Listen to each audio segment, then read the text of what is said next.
afterwards? Okay, so I may be the only one on the call because Allegra's in Nova Scotia teaching. So Oh, okay. Yeah, no I'll just problem. join you. Yes. I mean, we'll be there. Um, okay. Is there anything that you all would like for me to address or talk about, or anything that you're curious about now that we're into session 5? So this is we're halfway through at the end of this evening and this morning for Ryan. What are you interested in anything? What's coming up for you? How is this applying to what you do? Give me a little bit of feedback so I can tailor the evening to fit your needs. Well, for me, this is so much different from most workshops. You have workshops that are based on writing from a prompt or addressing craft or, uh, you know, looking at other poets' work and interpreting and discussing and riffing on. And what I think makes this so different is that it's more about engaging the imagination, engaging the senses, engaging observations. And it's a very, those other kinds of workshops work well too. I mean, those can be very useful. But this is definitely an outlier in my experience, and I like it for that. I like the stimulus that we're getting. And so, quite honestly, I just want to keep doing what we're doing. Okay, well that sounds great. Um, Anybody else? I have a question. Yes. Um, so mostly we've been writing like really short pieces, but something I'm curious about is how do you develop a plot? Let's say you're writing like some people here are like writing a novel, and let's say it's like fiction. How do you develop like a full plot? So, Rocky, did you shake your head as well? Yeah, I have a similar comment as well. So I've really appreciated, so, the first class I came in with like, oh, I don't want to write. Writing is one of my worst. Getting something started is kind of a challenge for me. And I've been using some of the tools that we've been working with, the practices, and, starting with words or borrowing from poetry or going into the felt like emotional experience or the sensory experience has helped me kind of generate material, but then I kind of want to hear your take on how to how to take that material into an organized final piece. And yeah, so kind of like what one question I always think about is like moving from topic to a story. So how do you like I think we generate material that are around certain topics, and then how do you take that into a finished piece? Okay. And since you have such a innovative take on generating material, I thought you might have some things in your toolbox that are kind of unique to the following steps also. Well, Allegra and I have talked a fair amount about that. Mark, do you have anything to add to this? You've done a lot of work. Mark and I share an experience. We both went to Vermont College and got an MFA. I think you got your MFA there, right? Yeah. So we share that graduate school experience. And what did you get? What were you focusing on when you were there? I was just doing fiction at that time. Fiction. I was working on short stories and a novel. I picked up poetry after I left. Okay. So And do you have go any, ahead. based on your experience in the MFA program around fiction?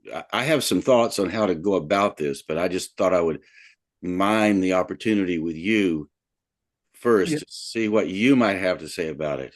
Well, I can speak from my own experience, and I can't say that this is the right way to do it, or but it worked for me. Um, I would start writing, not knowing what I was writing toward. It might be a short story. It might be a novel. It might be an essay. It might ultimately. I've had short stories that turned into poems, poems that have turned into short stories. And I think as long as you are writing, as long as you're putting words on the paper, um, you will discover what the thing wants to be. I don't mean in a mystical sense, but it's like, oh, I thought this was going to be a short story, but no, there's too much in here. I have to make this a novel. Or I thought this was going to be a novel, but it really wasn't. It really needed to be a short story. It needed to be an essay, or creative nonfiction. And I think the important thing is just write till you discover what the ultimate entity is going to come together as best, because the only loyalty you owe is to that work. You don't owe it to your political perspective or to your mom or dad, or you owe that piece of art everything, and you have to discover what it is. Okay. When I think of novels, one of the problems I have when I think of a novel is it's a big fat book and you've got to fill it up with a story that holds together. So there's a lot of engineering that goes on when you make a novel. And I'm more in the poetry arena. I do tell stories, and I do tell stories from my own life. Okay. And so if you decide you want to tackle a novel, the first thing you have to remember is that it is a complicated construction project. And if you haven't done it before, please give yourself permission to be a beginner. Okay? Because if you think, now I'm going to write this novel and it's competing with all the novels I've read, the great novels of the great writers, you will arrest your imaginative sensibilities, because you'll start to be trying to conform to what you think should be happening. Okay, so you've got to understand that when you first start writing something and it's your first novel and you've never done it before. And Rocky, have you written a novel before? Okay, if you've never done it before, you're going to stumble your way through the storytelling process, and you're probably going to make a lot of detours here to here to here over here. You might spend a lot of time working out backstory, what the character did 10 years ago, and this is why the character is doing this now. So the first thing to do is to be easy with yourself. And also, in my view, this is storytelling. Writing a novel is storytelling. So if you're going to write a novel that somebody will follow, you do need to tell it as a story. So you have to open somewhere, and the characters have to do something. And again, a lot of what we're doing here, like maybe one character in your book might let rip. So one character might be a very vulgar character.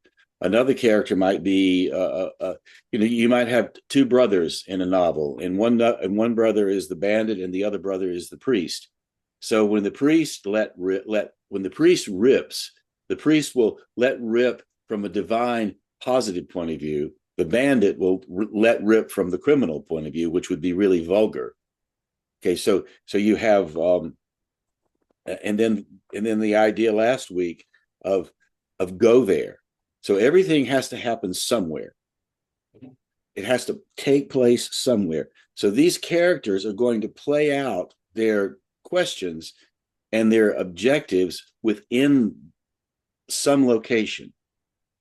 And so if you want to, another thing you can do if you want to supplement your novel work or your storytelling work, is probably worthwhile to read some and think about how actors develop characters. Because basically when you write a novel, you're basically the director of a movie. and you're going to cast these characters in the movie, and then they're going to do something. They're going to leave each other and break hearts, or they're going to rob trains, or they're going to right some wrong, and so the spine of it becomes, so if you can get the sense of, like, I have a character and my character is going to do something. So, like, for example, you have a character and the character is a woman and the character's young and she marries early. She marries a preacher, but her grandmother years ago had told her that she needed to go out and explore the world and right the wrongs of the world by being this engaged podcaster, this engaged journalist, a citizen journalist. So her urgency is to go out and see the world and really engage the world and report back what she sees from her perspective as a natural born journalist. But she gets sidetracked with her minister husband. So you can tell a story about how she decided to leave her husband, and because he trusted her and he was an evangelical, she decides to steal money from the church to finance her escape, which she does, and then off she goes. And then the preacher husband becomes quite aggressive around it and tries to chase her and do all the things you do. She eventually goes off and becomes the photojournalist. She returns later back to the area and she runs into her husband, who is now politically inclined, and so she starts engaging with them in all kinds of battles. So you just but the main thing is, woman has a calling. She wants to go out in the world. Hi, Ellen. We're talking about novels right now, so we haven't actually started. Woman has a calling as a young woman. She wants to go out in the world. She gets sidetracked. She gets back on the track. She goes out and she becomes a war correspondent. She rights all these wrongs. And she comes back to the area and sees that the wrongs are still there. And then she becomes like the Wonder Woman of journalism and rights the wrongs back in her home turf. And at the end of the novel, she prevails. So that would be like a Netflix series. So that's the idea behind it. So now, where do you put her in that? Where do you place her? What does she look like, and how does she dress? How does she choose her clothes? Why is she willing to steal the money from the church to finance her quest? So you start asking all those questions, and you can draw your storytelling from your own sensibilities. Like, you are all of the characters that you develop, just like an actor only has self to draw from and the research the actor does. So if I'm going to play a serial killer, I have to research the serial killer and become that serial killer and negate my own character. Nave goes away, the serial killer comes, but part of me always stays there controlling it, like the puppeteer. So you're doing this, and the characters are moving around, and you've got to give yourself and that's why this work is interesting, because it suggests, it shows you how to think, it shows you how to engage and expand your imaginative intelligence. And your imaginative intelligence, unlike your physical intelligence, if you can only do so many push-ups before you'll collapse. You can only run so far before you can't go any further. The body just only does so much, but the imaginative intelligence, it can go on forever within the context of your own style. So you don't have to be Picasso, you don't have to be the great Shakespeare. You just have to be you, expanding your imaginative intelligence. And so and so if you think of novel writing and story writing as storytelling, once upon a time, I went out in the world, back to the Heroic Journey by Joseph Campbell. You leave the village, you see the mentor, you have a call to action, then you have a bunch of fights and you do a whole bunch of stuff. And finally you win the prize, you take it back to the village and everybody's happy again. So that's, and if you watch any show or read any novel, you'll find that that's the arc. Mark, do you have anything to add to that? No, I think you're exactly right. Some people say there are only two plots. A person leaves his village and goes on a trip and discovers something, or a stranger comes to town. Those are the two plots. That's it. Yeah, that's it. So what you have to do if you're writing, and this is also the same with a memoir, Your memoir, you are the main character in your memoir. Maybe you're a bandit, maybe you're an angel, maybe who knows what you are. So the difference between the memoir and a novel is, in the novel, suddenly the angel can become the bandit, and it doesn't have to, and it can be true within the context of the storytelling. And or a story. Vietnam vet returns to Greensboro, North Carolina, 2 tours of Vietnam, gets a job as an ambulance driver, buddies up with his another friend who were ambulance driver, they were medics in Vietnam. This was in the 70s. They're riding around in their ambulance. This guy that's riding around in the ambulance just happens to be a beautiful, fantastic singer. He can sing Danny Boy, Stop the Room singing Danny Boy, beautiful Irish hymn or song. So the guys are riding around in their ambulance. They get a call from the golf course, house at the golf course. They go to the house at the golf course. Woman's been shot in the leg, or somehow she's bleeding profusely. They take her clothes off, put a girdle on her, take her to the hospital. And when they get her to the hospital, the doctors save her life. And they go back to the station house, and they think the captain's going to reward them. And the captain says, "We've got a complaint." And the husband at the golf course took great issue with these two fellows taking the clothes of his wife off, because these two guys were black and he was white.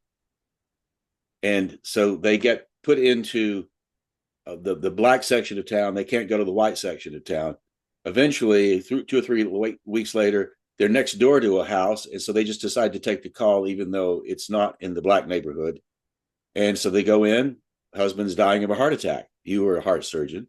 So they're doing everything to save the guy. And guess what happens? The wife comes to the house, and she complains in a somewhat vulgar way that she does not want these two men touching her husband.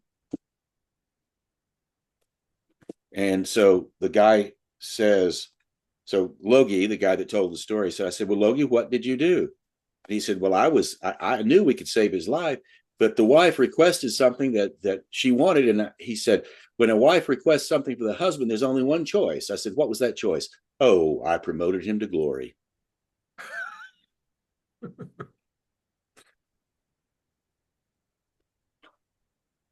And Logie Meacham probably did. That's a story. Now you could build you could build a story like that into the novels. So that may have confused you. It may not. Rocky, what is your thought? Okay, so that's the plot part of it, right? Like that's kind of the story. Mm-hmm. Now, how would you write it? What would be the process Okay, of so here's the opening of the story that this so you've got to find a place, and so you've got to find a place to start. Okay, so in the story of the journalist, the story opens like this. Candler used to be a preacher's wife down in Carolina. Her husband, the Reverend Doyle Summerhill, could preach up a storm. "Yea, though I walk through the valley," he'd say. Carolina was farm country, and when Candler was growing up, as far as she could see, trees held so much summer that even the bees got tired by August. Must have been during one of those long fly-buzzing nights when the heat had settled across the spine of the meadow that Candler decided that rotary fans, weekly hairdos at the beauty parlor, and devil-driven sermons were going to be markers in a book somebody else read. Nobody really knows what it was that made Candler restless. Some of the old folks say that if you live too close to the tracks and you hear the trains blow, it won't be long before your kitchen starts to look like a diner that charges more for coffee than you're willing to pay. Or it might have been that hailstorm, the one that tore up half the tobacco in Coleman County, left Candler wide awake with her knees pulled up to her chest. Those boys down at the Creekview Cafe, they still talk about that storm. Ace Rivers says that's the night his boy Shelby decided to join the Merchant Marines. Patrick Moss swears he heard his mama's ghost dancing on the tin roof, just like they said she did when she was young and used to sneak off to the jazz clubs down in Birmingham. It drove her daddy crazy until he gave in to the idea. And about that time, she showed back up on his doorstep with a Bible in one hand and a husband in another. To this day, Patrick Moss will tell you he's glad his mama did that. Folks around that part of the country will tell you that storm tore up a lot more than tobacco plants. Storms like that have a way of washing the biggest rats through the drain system. The kind of lightning and thunder that runs along behind those big chunks of ice, it has a way of lifting the skin right off the bone, hair and all. It shakes the topsoil loose, makes the crops nervous. Some say that was the way it was between Doyle and Candler. He didn't treat her bad, he just didn't treat her. It's a bit like somebody giving you a Hershey bar for your wedding anniversary and trying to tell you it's cake. Candler knew from the start she shouldn't have gotten married, but like so many other girls looking for respectability, she fell for Reverend Summerhill, who talked the napkins off her mother's table and told her that the Lord had given him a vision and she was part of it. Restlessness is not something that comes over you like a new idea and gives you a clear view of the mountains. It scratches and pecks. It's like one of those park pigeons that's used to being fed. For Candler, it was more like hair growing out. No matter how you cut it, it still takes a year to get down to your shoulders. And then even after it's down there, you don't always know it. On the afternoon, Doyle rubbed his right index finger over the middle shelf in front of the fresh dried coffee mugs and said, Candler, God will not tolerate this much dust even in hell. Was the afternoon. Candler pushed her chair back, walked upstairs, threw 2 suitcases on the bed, and started to pack. And that's the opening of the story. And then what she does after she does that and gets out of all of this and goes on her adventures, that launches the story. So you got to find a character and you got to launch the story out of something. And you might do it. And I've done that. That story is one I wrote I've had that. I easily understand that story, but you've got to start somewhere and it's going to be clumsy and it's going to be weird. And you may have 2 or 3 false starts, but you've just got to get them going somewhere. And then when they go somewhere, you ask, what if this happened, and what will they do next? And you've got to take them in logical places, but let them have some fun, and it will eventually start to tell itself to you.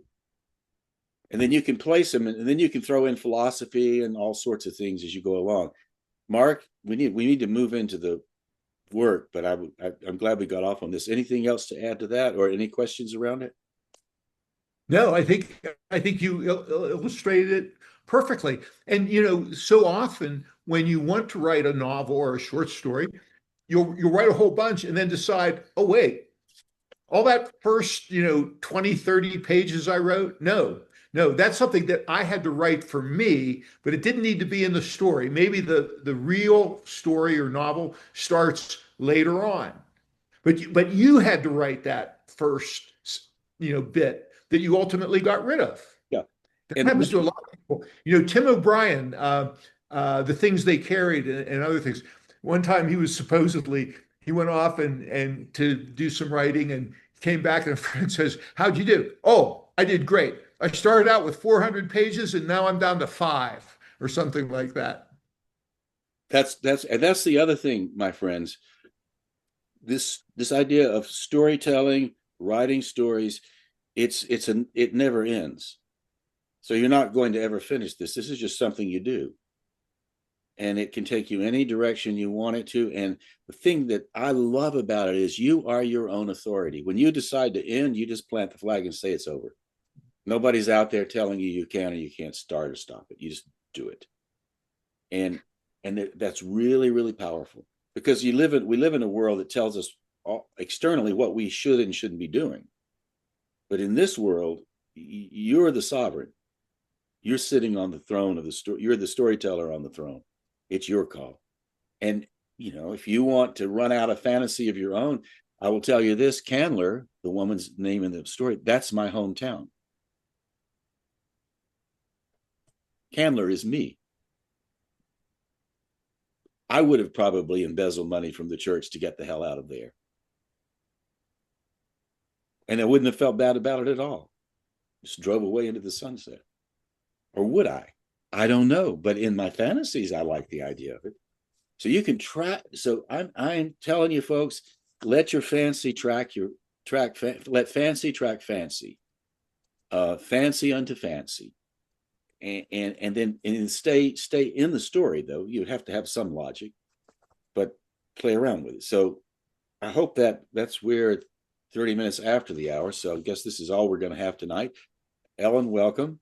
Thank you. Any other Can I thoughts? say something? Oh, God, yes. Please go. Hey, Rocky, I'm so inspired. I don't know how all this started, but I'm so inspired. I want to say I would be willing to write an opening scene to my novel if you will write an opening scene and we could share it with each other next week. You want to try it? Okay. Ryan, you want to try it? Ryan, No, I'm not ready yet. oh, but just write something really simple. It doesn't have to be dramatic. I'm gonna pick a spot. Like I know I want mine to start in a bedroom, like on like a hospice or something. So I'm gonna like just start describing the room, and then I'm gonna read through our notes and try like put some senses in it or make it go like make something crazy happen. I don't know. I'm just inspired to write something. Yeah. And maybe let us know what's going on outside. Is it a big city or a little city? Yeah, or You something. know, am Yeah. I in a hospital room that's remote, or am I in a throbbing city? And then how would the reader know that? Oh, the sirens kept going by and reminded me of when I saved my best friend when she fell over in the bed, and here we are now. And I'm very weary. I've been weary all my life. That kind of stuff. Yeah. Just And tell it. I'm not gonna have like one chance to go to a coffee shop and do it because I'm babysitting. I'm taking care of my grandchild. So it's gonna be a one shot, but it'll be something. Okay. Just let it be very messy. Let it be very messy. Okay, let's move in. We do need to get through this, friends. So this week is elemental alchemy. Okay, so far what we've done is you've focused on your imagination spinning in the kaleidoscope of your mind, and then we let rip. So, like I said, the priest would rip one way and the bandit would rip another, and then they would get together and rip together in different ways. Okay, so this is always going to be tension and conflict when you put these characters together, and when they're doing all these things that you're working with now, you give them things to do, like one character is vulgar and one character is a saint.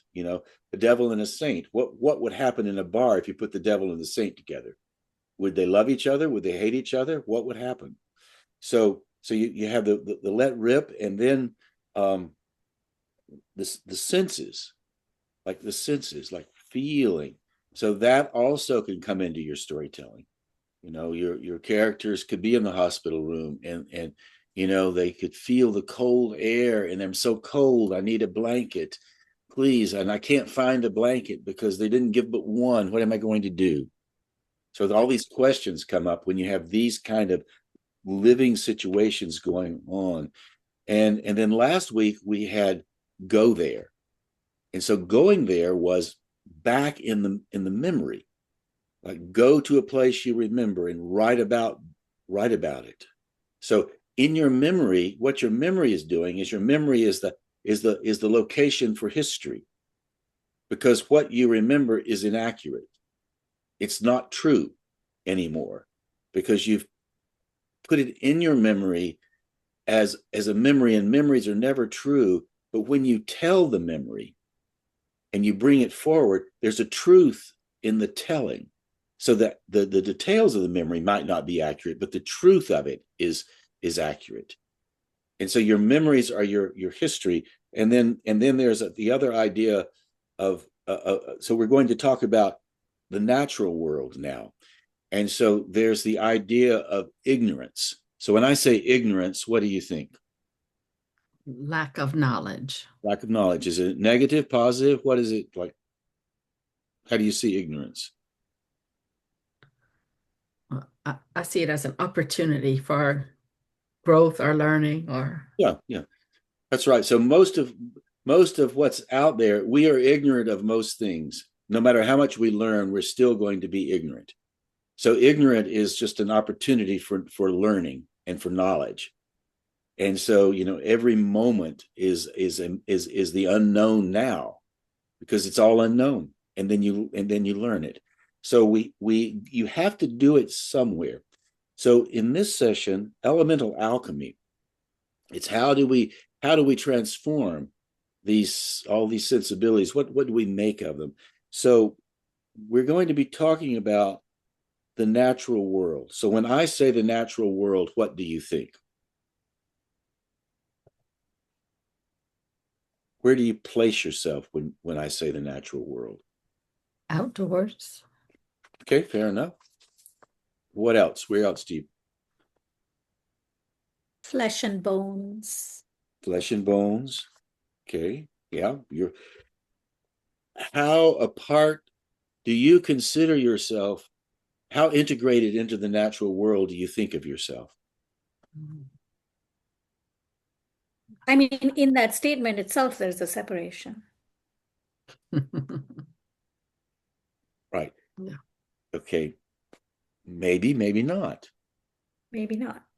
Okay. So this is what we're going to look at now.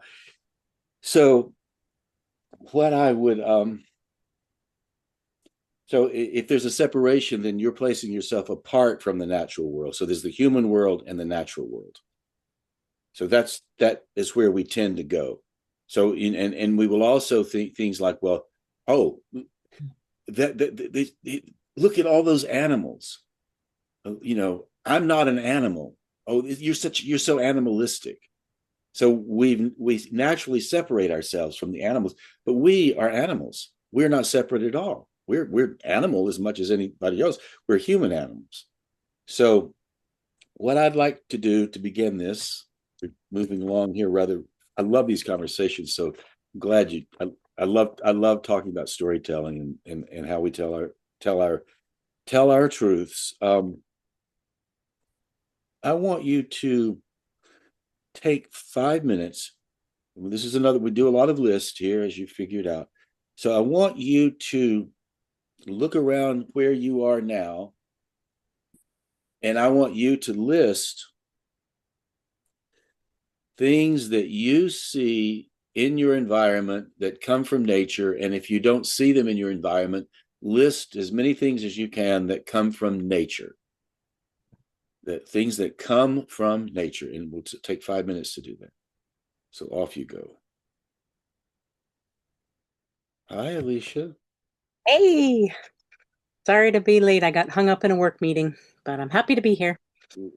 We totally understand, and you'll be happy to know that we got off on a conversation about what makes storytelling in a novel. So we're just beginning to start. We're a little late in starting, so you're not the only one late. We've been dilly-dallying around. Sounds like a fun conversation. It was a good conversation. Yeah, it was really interesting. In fact, what we're doing is we're just beginning the first prompt and the seed to storm prompt, and the question was take 5 minutes and make a list of things that come from nature, that are around you, things that you see around you that come from nature.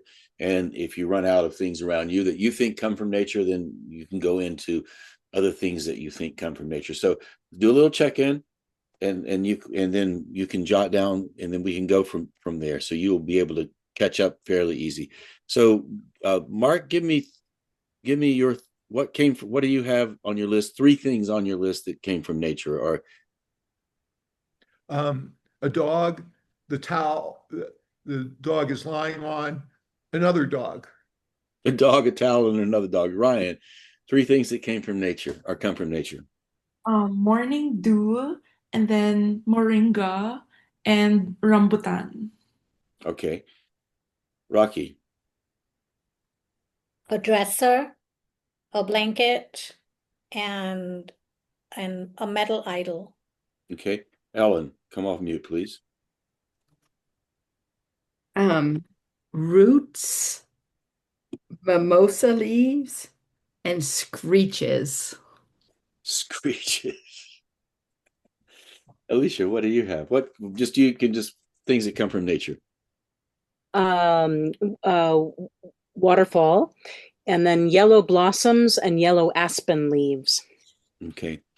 So let's expand this just a little bit. Let me ask you this question. Can you think of anything that you have encountered in your life that does not come from nature? Mm. Anything. Tupperware. Oil. Polyester fabric. I don't know. It comes from science. Okay. Where anything that does not come from nature. My iPhone. Think of all the metals that are dug out of the earth to make that iPhone happen. The stock market.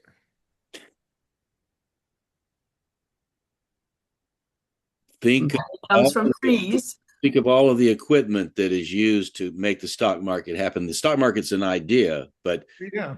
but think of the all of the equipment that is used to make the stock market happen, the trades, the money ends up somewhere. Is there anything that doesn't come from nature?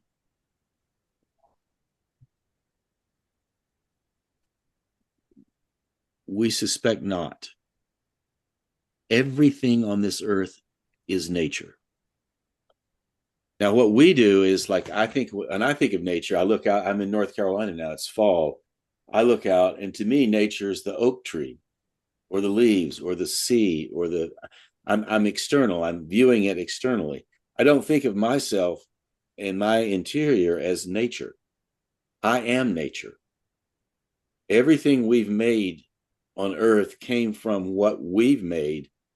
So everything we make somehow is derivative of the natural world in some way or another. So when you start to think about it like that, you then integrate so much more into the possibility of what nature is. And then you start to consider, well, is there anything that doesn't come from nature? And then where does nature end? Does nature end at when you enter space, or is space nature as well? And I would submit that the whole thing is nature, because we feel the tides, we sense the wind, we are part of it all. So it's an expanded way of looking at it. So here's what I'd like for you to do for the 10-minute timed writing. I want you to write down 4 words, 4 elements: earth, air, fire, water. Now, these are the 4 elements in Western tradition.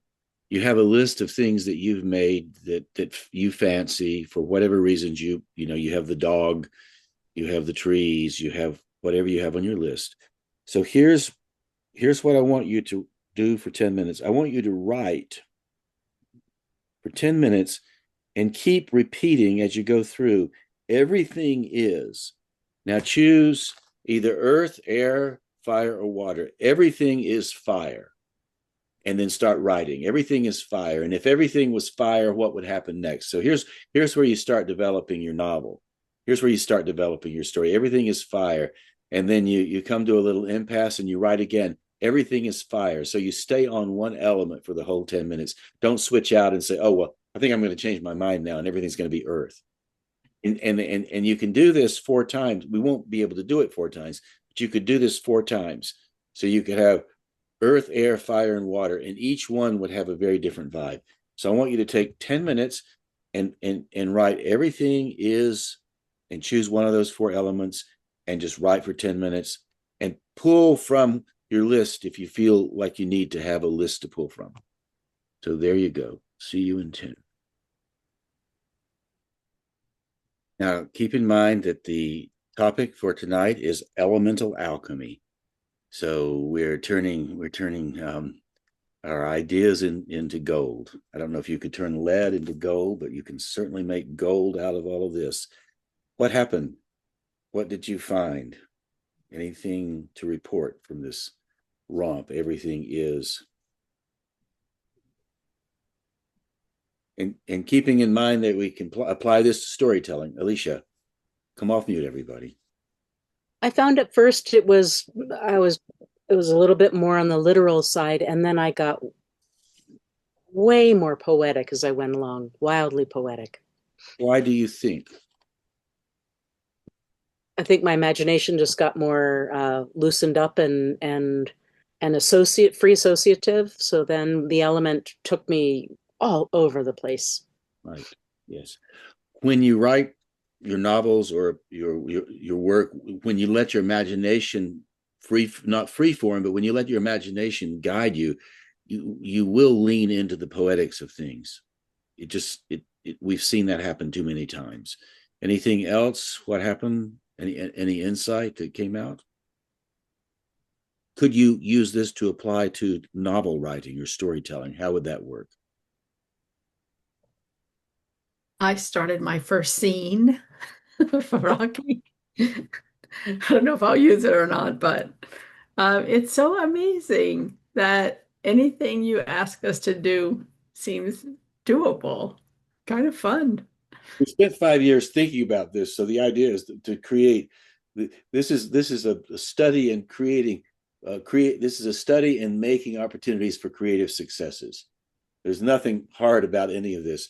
It's just things you haven't done a lot of these things because it may seem too easy. What else? It was a way of channeling experience that was different than one normally would channel experience to write about it. Right. So now if you're developing a character and you're trying to come up with things for the character to do, you could toss in some internal dialogue about the character musing around what elements are real and what's not real. So you could have like really simple things like I'm just getting up and I'm making an egg for breakfast and I'm going to do my breakfast and I'm here all alone. And then you could shift really fast to, but when my mother was alive, she used to make breakfast too. And I remember when my mother made breakfast, I really liked my breakfast. I don't like my breakfast as much now as I did when my mother made my breakfast. And then he turned and put his eggs on the table. And when I sat down at the table with my mother and my father, I didn't like my father as much as I liked my mother. You could do that. You could play in and out of diet. I could do internal dialogue. And you could insert that, and it starts to tell you more and more about the character. Most of it gets cut. That's what James Joyce does in Ulysses. The characters are always doing internal dialogue as they are walking around town looking at Dublin, not doing really anything. Yes, Alicia. Just occurred to me as you were speaking that you could also base the formation of a character on an element, because they could be fiery in nature, they could be airy in nature, they could be watery, they could be earthy, and just see how far you took that in creating a character that is made of this element. Yeah. And when you're developing, I mean, if this takes a while. Doing this kind of work takes a while, but if you have a character, what element is that character? Exactly. What animal is that character? How many, what cloth is that character? You could, when you remember The Godfather, what animal did Marlon Brando choose for his character in The Godfather?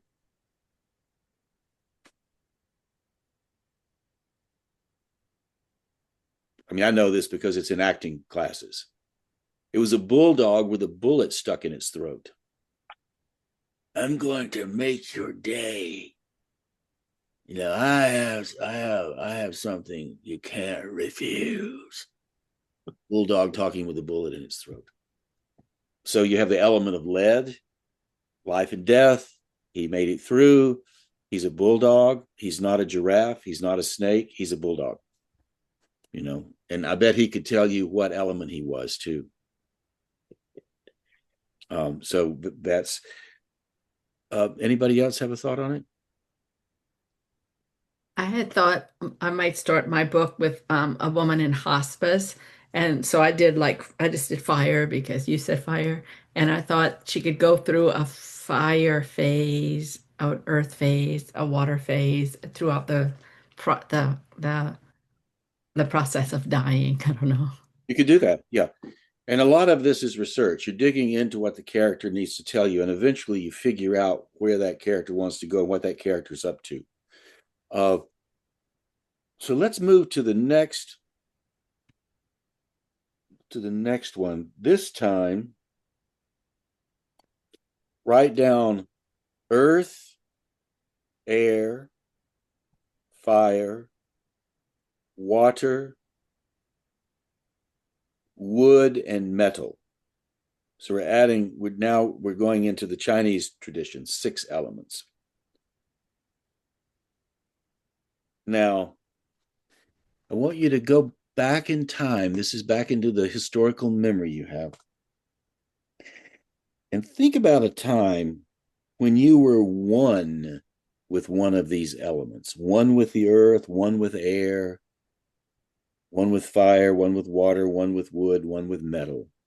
You know, like you were deeply in a relationship with one of these elements.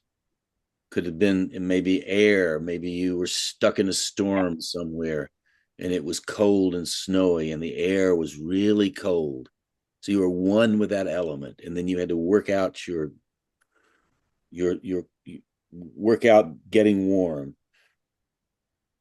Maybe fire. Maybe you tell a story of when you were in Ireland and you were in a little Airbnb, Angler's Return, and it was very quiet, and it was just you sitting there by a peat fire, smelling the peat, feeling the warmth of the fire, listening to the active silence of the room, thinking about leprechauns and sheep that had red painted on their fur or their wool. One with the element. And so think of a time when that was very real for you. And if it doesn't come immediately, sit and relax and just think about it. You don't even have to write all that much, but just get yourself physically in that place when you were one with that element. I was one with that fire in Ireland. And I remember looking at the glowing peat fire, and it was so timeless. So suddenly I could write all about being one with the fire, puts me into being one with time, or one with no time. Off you go into the poetics of time. And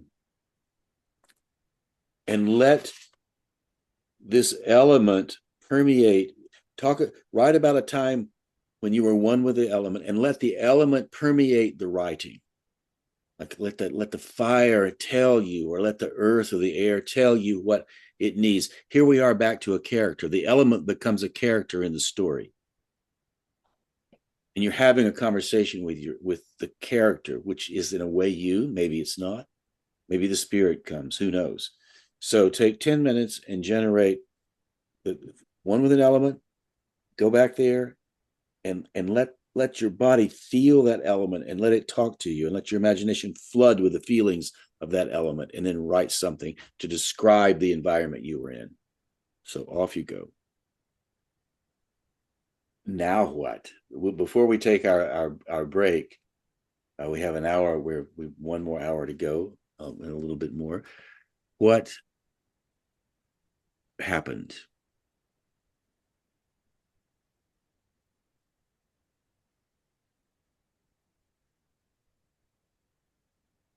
I was just taken back to an invitation I gave myself to merge with the river and the sound of the river. And so it was fun to just describe that experience. Can you see how you could employ this in character development? Mm-hmm. Give the character something to do. Mine was pretty similar. I was whitewater rafting on the Rio Grande one year when the water was particularly high. And the sensation of battling it, being a part of it, dodging things, failing at times. So you can take this bit that you've done now and you can circle the failing at times, or circle little parts of it, and then you could take those parts, pull them out, and develop that as well.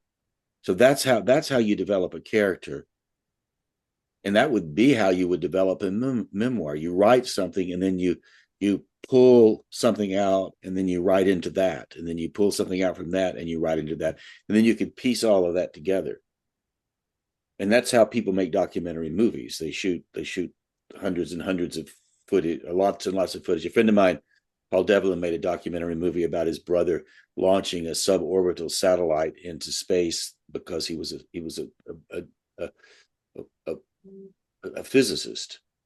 And then the suborbital satellite outdid the Hubble telescope, and they made deep space research more. They learned more about. They learned a whole lot about deep space research. They launched it in Antarctica, and Paul had 25 people shooting the thing with different cameras, and he took all that material and pieced it together into a documentary film called Blast, all about deep space and the failure that happens to try to get something up that they eventually succeed at.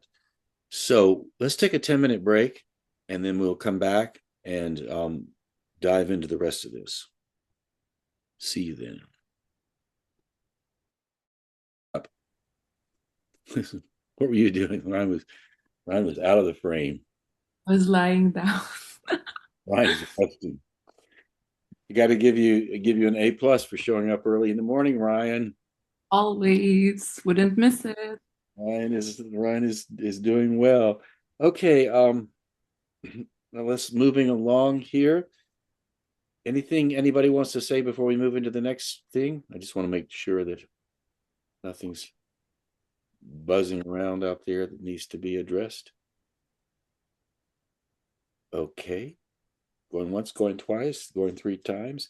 All right, here's a little, this is called the James list. We have just a little sorbet moment. This is not something to write about, but this is something I want you to just add a few details.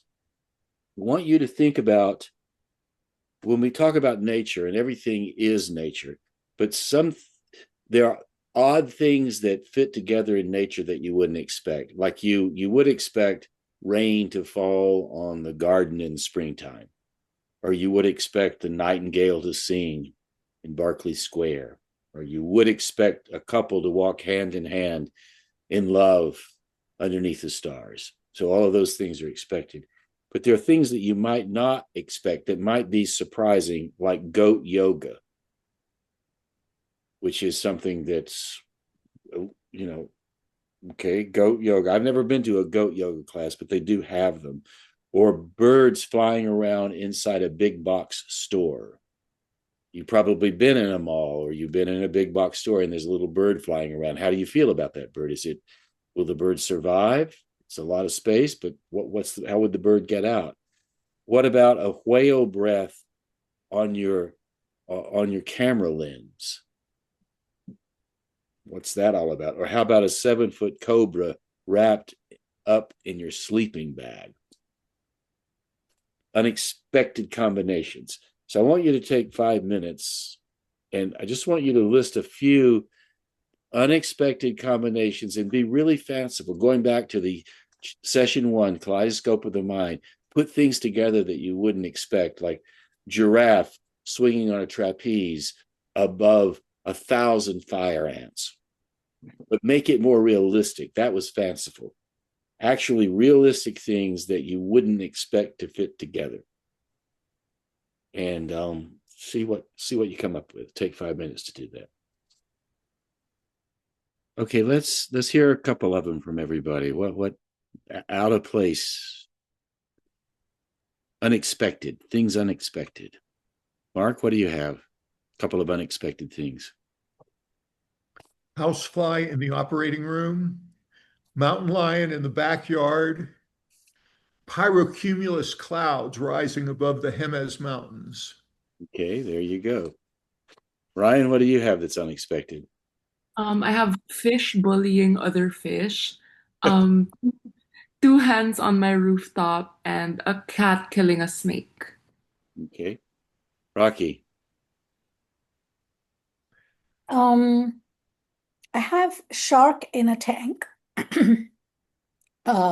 rainbow in the night, a milk drinking idol, a speaking corpse, and flaming snow. Ellen. If snowfall at Halloween, glaciers on the side of the road, just miles from geysers spouting in painted mud, and lotus blossoms growing out of the mud. Alicia. My college friend Sarah, who wore a dead, shriveled up iguana on a pendant cord around her neck. A leopard stretched out in the lounge of the safari lodge during afternoon siesta time. Uncle Chico with his pet bobcat sitting upright on the pickup truck seat beside him. And a whole living fish staring up at me from my newly served restaurant dinner plate. If you're building a story or you're writing something, you can take these unexpected bits and stick them in those stories, and and they tell stories alone. They tell a story. So if you give them, you can take these bits and put them into different situations, and again, developing a character in the story and it's all about research. You're waiting to figure out what's going to happen next. And again, I'm back on the idea of the conversation of the novel right now. How can you insert this into the novel? Okay, so let's move on to the last prompt. And this last prompt is forces that made it. And what I'd like for you to do is to think about a place in nature, something in nature. And we've now defined nature as anything it can be. I mean, it could be, this, the coffee cup, or, the iPhone. It could be a garden. It could be a vegetable garden. It could be an automobile, whatever you want to think of. And then spend 10 minutes writing about the forces that made this object. So, for example, the forces that made this pen. I wonder what they are. I wonder how this pen came to be. What's here? Look at this. The forces that made the ink, the forces that made the plastic, the forces that made the metal, the forces that made the paint, the hands that put it all together, the forces that designed it. So just spend time, 10 minutes, talking about the forces that made something that you choose. And it could be, like I say, as simple as the coffee cup, the forces that made the coffee cup, and see where it goes. And you can personalize it. You can bring your own opinion into it. Bring a little philosophy in there. See what happens. Forces that made it. 10 minutes. I'm feeling a little bit about like the woman who's not here today from California. Remind me her name? Lynn Rothman. Lynn, yes. I chose the oak tree on my family's property and talked about the water and the sunshine, but then the memories of our family. So it became a story about memories halfway through. So the elements that made it. Exactly. Made it part of our family history, unites all our photo albums, and exactly. Yeah. What else? That's it so far. Okay, anybody else that discovered something that you didn't expect? I never expected to write about our local landscape in New Mexico as being the floor of an ocean that's no longer here. Wow.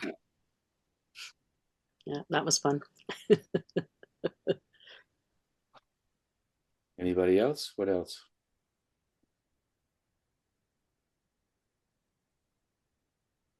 I wrote about the wildfires that I remember from 2022, which were horrendous. Mhm. And some of the formations that were formed that were like nothing I've ever seen in my life before or since. Okay. If nobody else has any comments, why don't we hear something? Who would like to read one of the pieces? Let's hear it. Rocky, you look so smiley. Oh, I'm just delighted with this work, and yeah, I'm just have a lot of gratitude for what you're sharing with us. Um, so I'll read Forces That Made It. And Navi, you know a little bit about my PhD and the dissertation that I'm working on, and from our Thursday afternoons. So this was the first time I wrote about it in one of these prompt sessions. So I'll just Good. read.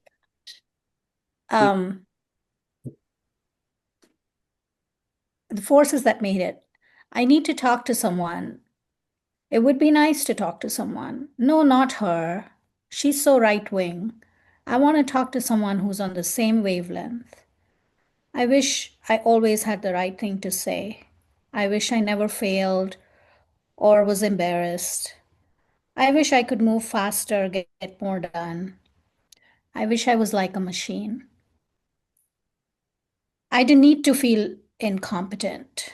I don't need to feel incompetent. I wish I was superhuman, suprahuman. I wish I had a friend. Belonging, aspiration, and imagination, a longing for potential and expression, one might say, led to the creation of chatty machines. And yet, what lies in the unconscious, what's beneath, what's underneath, lurking in the waters of the collective unconscious, the machine complex. Man and its relationship with machines is as ancient as the human mind itself, a representation of creativity. That's all I got. God, that's good. Oh, I mean, you could, that idea of our relationship with machine is as old as we are, because the machine becomes the stick, Or the stones, or the the stone, or whatever. steel, or anything. Yeah, it's incredible. Mm. And I wish I had a friend. God, that has so much longing in it. Ooh.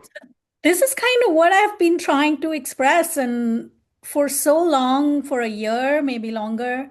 And this prompt Forces That Made It just got right to the point for me. And I was just like, I started with the human experience, which is where I wanted to start. And anyway, so I'm just kind of having a moment right now. Thank you for that. And thanks for sharing that moment with us. And the simplicity of what you wrote is just absolutely packed with emotionalism. It just has so much emotional urgency. Yeah, like I'm tearing up just reading, like I'm like, this is me. Like Yeah, this is each of us. And then here we are, yeah, you yeah. know? I mean, Yeah. yeah, I feel the same. Yeah, this is a collective. This is our plea. I know why the caged bird sings. The caged bird beats its wings against the bar, wanting to sing to the upland slopes. I mean, that's what this is. We want to be out of our cages, singing on the upland slope. The friend, let nature be my friend. I want to be loved by harmony. I mean, you can go a million places with that, but well done. Who else would like to read one next? I can go. Mark's going to go. Go, Mark. Singular forces in 2022 formed the pyrocumulus, a novel addition to my vocabulary, the term for the deceptively benign cloud bleached purest white, vast and billowy with a narrow neck anchoring it to the ground. I should have guessed its character, resembling a mushroom cloud after all. But a pyrocumulus cloud is birthed not from nuclear fission or fusion, but from that most ancient of forces, fire. When the intensity of a wildfire vaporizes the water in the ground, the steam rises in unfathomable quantities. The cloud can span entire forests and be observed hundreds of miles away. And a pyrocumulus can prove fatal. When the cloud reaches a critical mass, it is capable of collapse in a matter of minutes, creating hurricane force winds in all directions at ground level, endangering firefighters, while occasionally, paradoxically, quenching the flames. I've witnessed other New Mexico wildfires before and after 2022. I've never witnessed another pyrocumulus.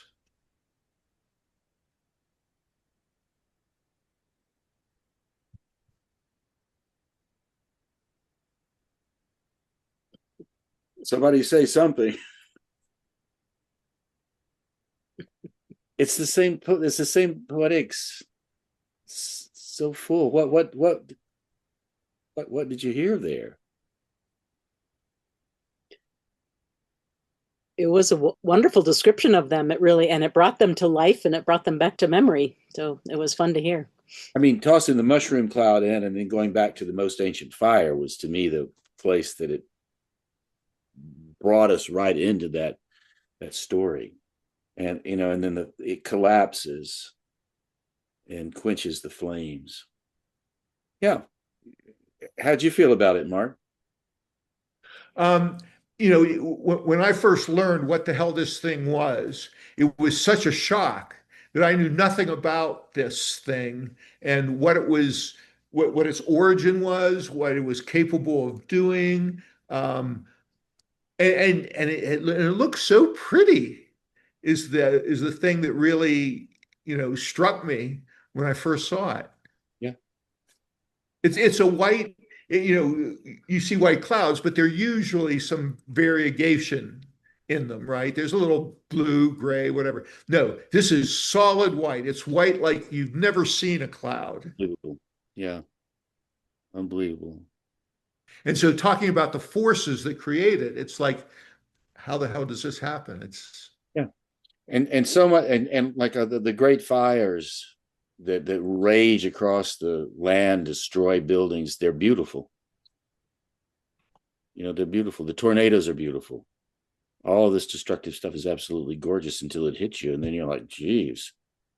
Incredible. Brian, you want to go, and then Ellen, and then Alicia, you close? Okay. Oh, I also just want to add that I really like the pyrocumulus cloud because I've also never heard of it, so I Googled it, and I feel like it's such a beautiful but potent symbol of, the wildfires. It's like it's kind of scary. It's kind of sinister. There's like a sinister undercurrent to it, and I think that's what like really really struck me. Anyway, okay. So I'm gonna read about the second prompt. Um, my most complicated relationship is with water. I am deeply terrified of its depth, the mysteries that it blankets. It has once nearly dragged me down to rocky crevices, leaving me half drowned on the beach in Waikiki. But like many a scorned lover, I forgive for the sake of beauty. I relinquish any and all faults the moment I find myself back on the shore simply because I am enthralled. The most peace I have ever found on earth is on water. When I take a cautious look at the blue, blue sky as I myself sit half submerged in tropical waves, I find that this seems to be the meaning of life. When sky and earth meld into a kaleidoscope of blue, all my fears dissolve into salt water, and I stay. I hear the gentle lap of contented seas, swoosh, swoosh, and allow myself to be embraced by the contented temperament of today's moody lover. What's that last line again? Um, I allow myself to be embraced by the contented temperament of today's moody lover. That's a great end. What do you think? How'd you feel about that when you were reading it, Ryan?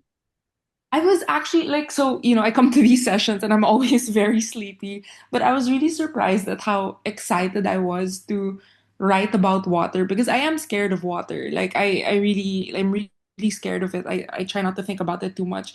But then when I think about like a time where I feel most in tune with nature, it's also by the water. And so I found that like kind of like very moody relationship, very hot and cold relationship that I have with water. I found it very interesting.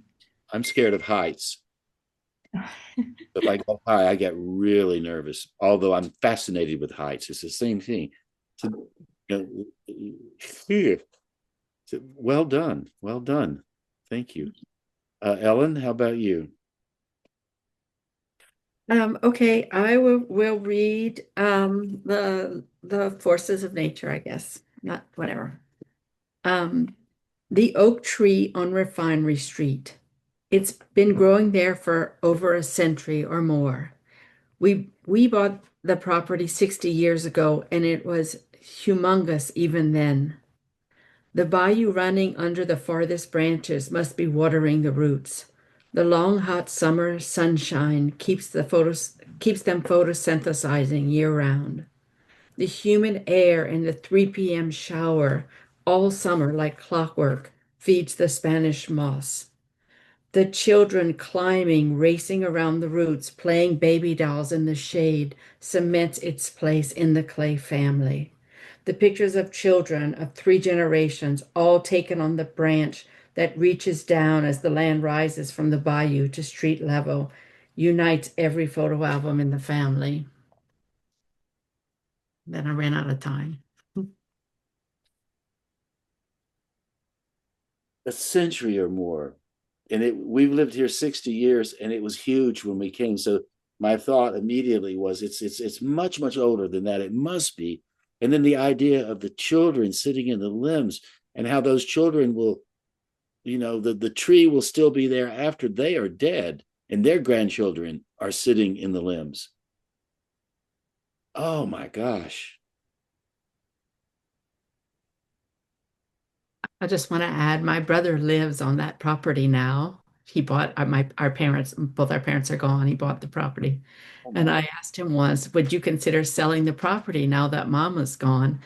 I said, if you do, he said, maybe. I said, well, if you decide, please let me know.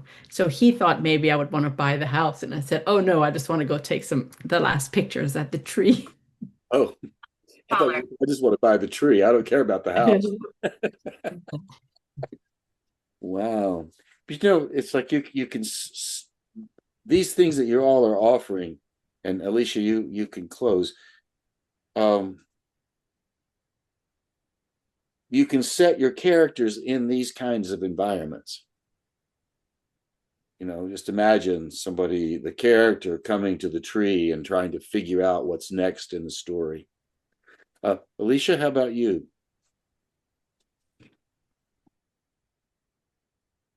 Um, let's see, I guess this was the last prompt, the forces that made it. Mm-hmm. These cliff walls with stripes of yellow, gray, red, white, green were rubbed smooth by water when they lived underneath the ocean. And as the ancient waters receded, wind continued forming them, each colored layer a deposit of sediment from a bygone era. The gray layer, ash from an ancient volcano, a 12-foot layer covering the canyon. Another layer left from a tropical rainforest, impossible to imagine in this dry, dusty desert region now. Whole cypress trees, 80 feet long, petrified 70 million years after they graced the ocean's lapping edge. Giant tortoise shells sticking out of the sandy walls of the arroyos. An impossible juxtaposition, except if we can see this huge desert canyon land as the abandoned, dried-out floor of an ocean none of us were here to smell, to taste, to see. This land shaped by water that is no longer here, how strongly sometimes the present of ocean prevails.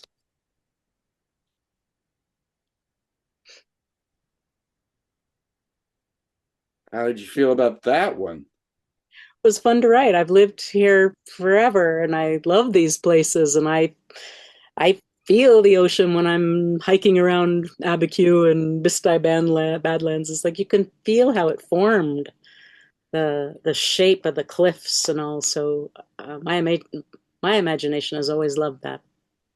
Yeah, and you were speculating so much imaginatively, and in the speculation, you created a true reality for me as I listened to it.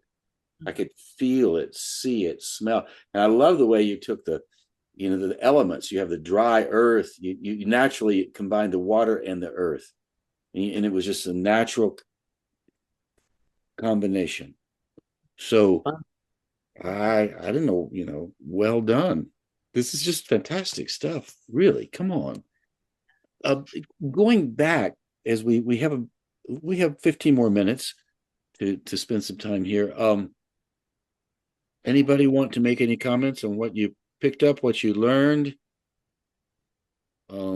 Anything you know now you didn't know before?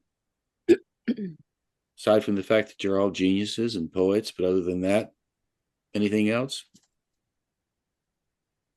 I want to offer something. It might be a bit of a stretch, but I'm like connecting the dots with what we're doing today with what I'll be doing for a while now. And when we're talking about characters and stories and situations, it's really bringing to life this very dry academia world that I find myself in, and I think of all my theorists now as characters, and I'm like, oh wait, what did this character experience about this? And all these theories to be as like moments in time or one of these other elemental metaphors that I could use. So it's really bringing all of this in 3D for me. Unbelievable. Yeah. Anything else? What is your dissertation on? It's on the spiritual and psychological implications of AI or using artificial intelligence. And Great. and Rocky, you still your day job is in technology, is that correct? So you're working in technology, but you're also, yeah. And Allegra and I have been talking about imaginative intelligence a whole lot, counterpoint to artificial intelligence, which is exactly what you're doing too. You're doing the academic research, and she and I are not doing academic research, but we're thinking about it from the point of view of what's going on right here, watching this unfold. Each one of you employing your imaginative intelligence through your rational mind and all of the other skills you have, and there's also, we suspect, a collective imaginative intelligence that's similar to the collective consciousness, which I can't see. Now I do want to say, what I did something today that I don't usually do. I thought, okay, we were talking about writing a novel, and so one of the things that I find is very helpful for me when I try to create a story is I first of all disengage from being a writer. So can you not be a writer anymore? Is there any way you can get away from that? I'm not a writer anymore. I'm just going to write some stuff down. Okay.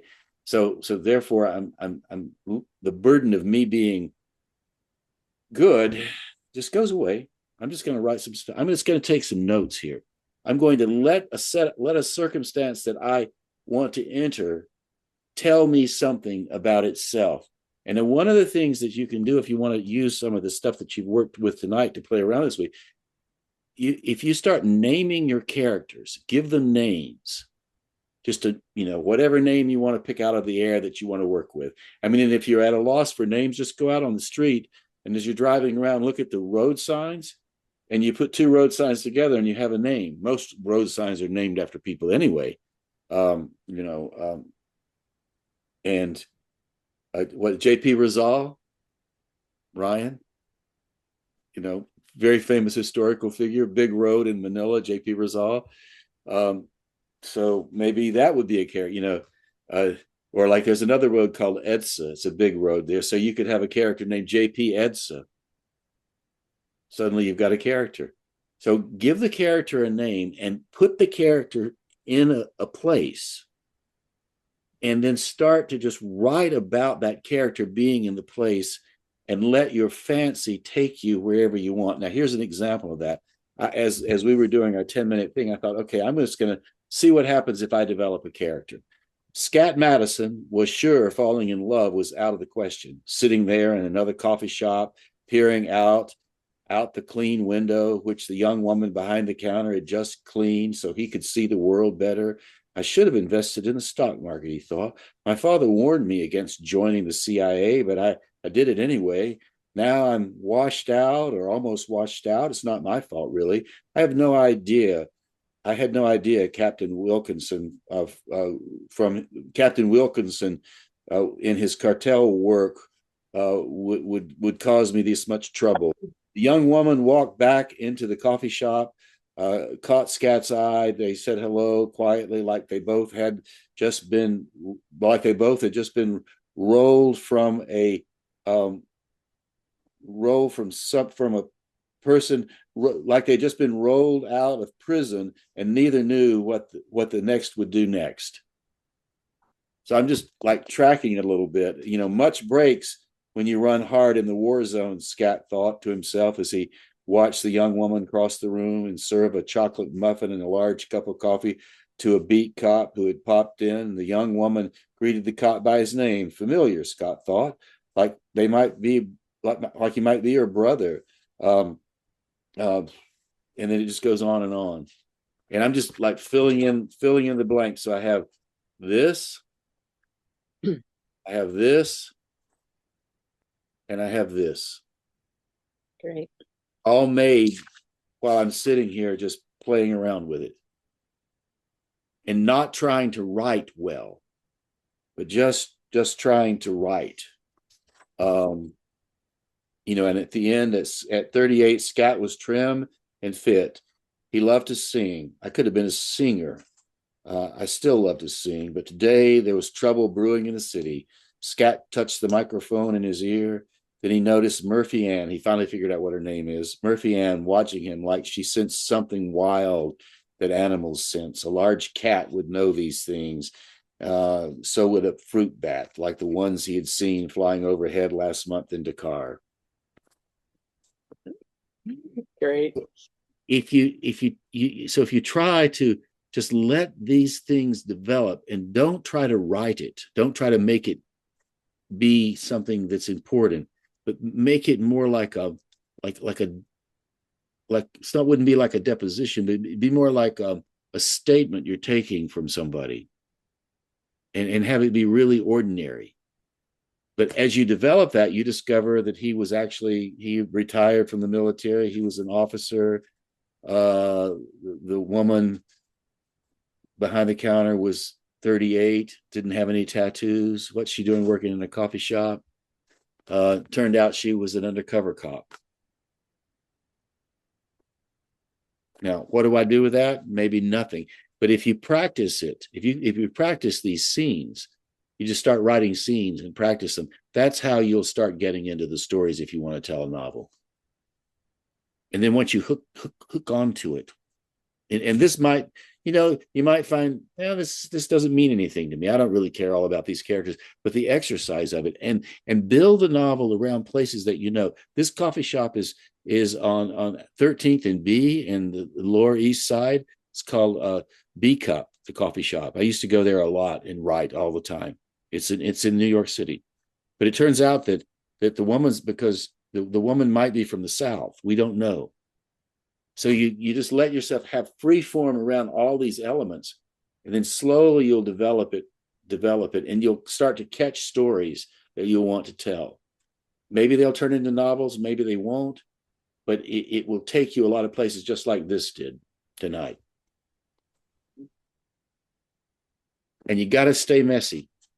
This you can't read it. This is where the juice lies.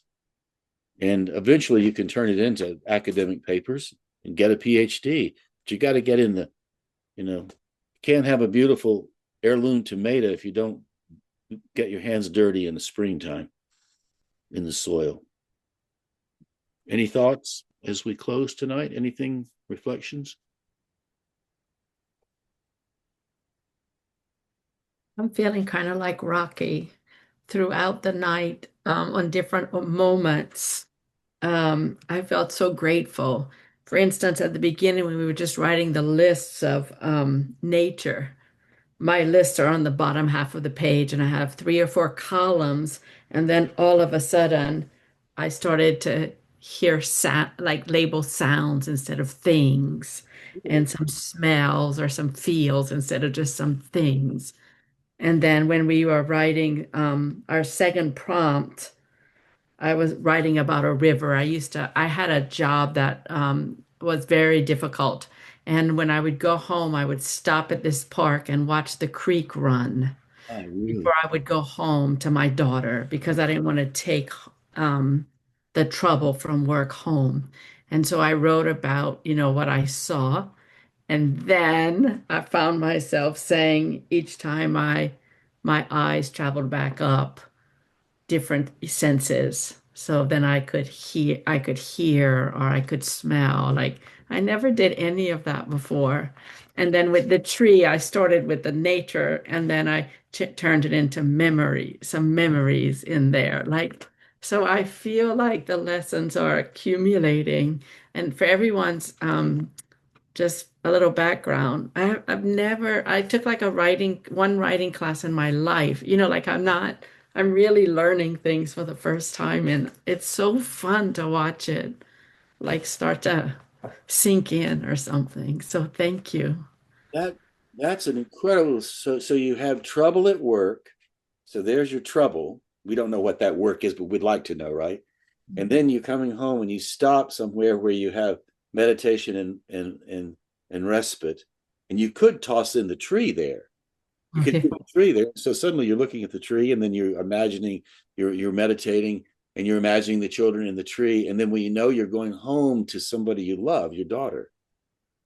And so the three things moving back and forth between each other, and you could take yourself out of that, and you could put a character in there, and use those three elements of what was going on at work. And so maybe there are two or three. So the tension that comes from work, what was it, Mark? You said that there's only two things in a story. The uh, 2 plots.